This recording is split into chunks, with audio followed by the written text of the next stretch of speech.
Et qui dit carnaval de Rio dit aussi costume traditionnel brésilien qui rivalise de beauté chaque année. Ils sont en quelque sorte la vitrine de chaque école de danse. Chacune de ces écoles respecte d'ailleurs un thème bien défini. Julie Ebeau, bonjour. Cassandre Bergel, bonjour. Alors, ces costumes, ça représente quand même un réel investissement. Cassandre, combien ça coûte un costume brésilien ? Eh bien, un costume brésilien, c'est cher. Ils sont de plus en plus luxueux. Ils sont réalisés avec des tissus et des matières qui coûtent cher. Donc, leurs prix peuvent varier de 290 jusqu'à 500 € si on souhaite avoir un costume de qualité au niveau des grandes écoles de samba. Alors, pourquoi débourser autant d'argent? Eh bien, parce que ces costumes jouent un rôle crucial dans la parade des champions. Cette parade des champions, c'est une célèbre compétition à laquelle participent les grandes écoles de samba pour le carnaval, et celles qui arrivent dans les 5 premières du classement gardent évidemment leur costume pour pouvoir redéfiler à nouveau quelques jours plus tard.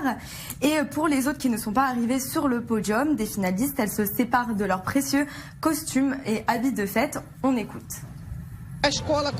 Quand les écoles savent qu'elles ne participeront pas au défilé des champions, elles se débarrassent des costumes et les jettent. C'est beaucoup d'argent, surtout considérant l'époque que l'on traverse en ce moment.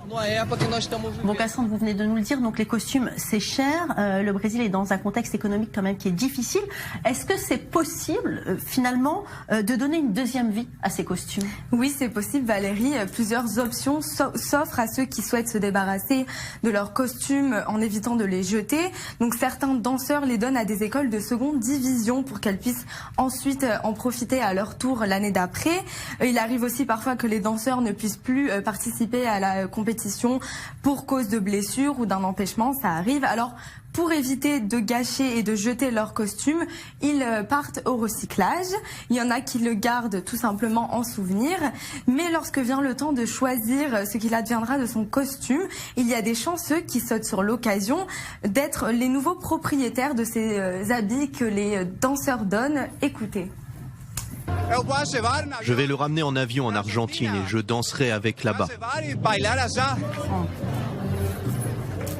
Voilà Valérie, et si certains d'entre eux n'ont pas été amenés jusqu'en Argentine, ils ont atterri non loin de là à Cuba lors d'une exposition dédiée aux costumes. Ceux-ci viennent du monde entier et ils seront visibles jusqu'au 17 mars. Merci Cassandre. Il est presque